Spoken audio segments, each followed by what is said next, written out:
Spoken ഇംഗ്ലീഷിൻ്റെ പുതിയൊരു വീഡിയോയിലേക്ക് സ്വാഗതം. ഞാൻ ഒരു കാര്യം ചെയ്യുന്നതിൽ നിങ്ങൾക്ക് വിരോധമുണ്ടോ? ഞാൻ എന്തെങ്കിലും പറയുന്നതിൽ നിങ്ങൾക്ക് വിരോധമുണ്ടോ? ഞാൻ അവിടെ പോകുന്നതിൽ നിങ്ങൾക്ക് വിരോധമുണ്ടോ? ഞാൻ അത് വായിക്കുന്നതിൽ നിങ്ങൾക്ക് വിരോധമുണ്ടോ?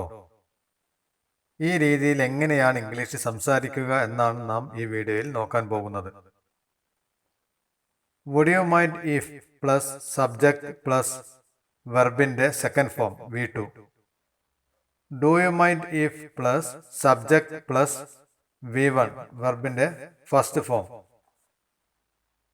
Would you mind if ചേർത്തും Do you mind if ചേർത്തും ഇത്തരത്തിൽ വാചകങ്ങൾ നിർമ്മിക്കാവുന്നതാണ്.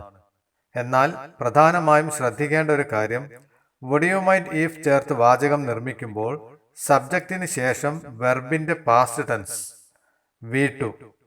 ഡു യു മൈൻഡ് ഇഫ് ചേർത്ത് വാചകം നിർമ്മിക്കുമ്പോൾ സബ്ജക്റ്റിന് ശേഷം പ്രസന്റ് ടെൻസ് വെർബ് ഉപയോഗിക്കണം V1.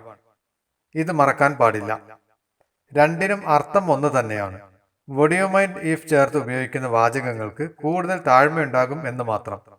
കൂടുതലായി ഉപയോഗിക്കുന്നതും വുഡ് യു മൈൻഡ് ചേർത്തുള്ള വാചകങ്ങളാണ്. രണ്ടും ഒരുപോലെ ഉപയോഗിക്കാം, യാതൊരു കുഴപ്പവുമില്ല. ഇനി നമുക്ക് നേരെ ഉദാഹരണങ്ങളിലേക്ക് പോകാം. ഞാൻ ഇവിടെ നിൽക്കുന്നതിൽ നിങ്ങൾക്ക് വിരോധമുണ്ടോ? Would you mind if I stood here? Do you mind if I stand here? Would you mind ചേർക്കുമ്പോൾ സ്റ്റാൻഡിന്റെ പാസ്റ്റ് ടെൻസ് ആയ സ്റ്റുഡും ഡു യു മൈൻഡ് ചേർക്കുമ്പോൾ പ്രസന്റ് ടെൻസ് സ്റ്റാൻഡും ഉപയോഗിക്കുന്നു. Would you mind if I stood here? Do you mind if I stand here? ഞാൻ ഇത് വായിക്കുന്നതിൽ നിങ്ങൾക്ക് വിരോധമുണ്ടോ? Would you mind if I read this? Would you mind if I read this? Do you mind if I read this?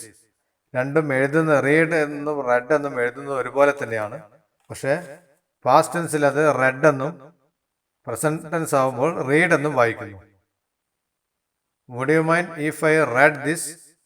Do you mind if I read this? ഞാൻ ഇത് എഴുതുന്നതിൽ നിങ്ങൾക്ക് വിരോധമുണ്ടോ? Would you mind if I wrote this? Do you mind if I write this? ഞാൻ football കളിക്കുന്നതിൽ നിങ്ങൾക്ക് വിരോധമുണ്ടോ? Would you mind if I played football? Do you mind if I play football? ഞാൻ ഈ കതക് തുറക്കുന്നതിൽ നിങ്ങൾക്ക് വിരോധമുണ്ടോ? Would you mind if I open the door? Do you mind if I open the door? Would you mind if I open the door? Do you mind if I open the door? Video ഉപകാരപ്പെട്ടാൽ like ചെയ്യാനും comment ചെയ്യാനും മറക്കരുത്. ആദ്യമായി video കാണുന്നവർ subscribe ചെയ്യാൻ ശ്രദ്ധിക്കുക.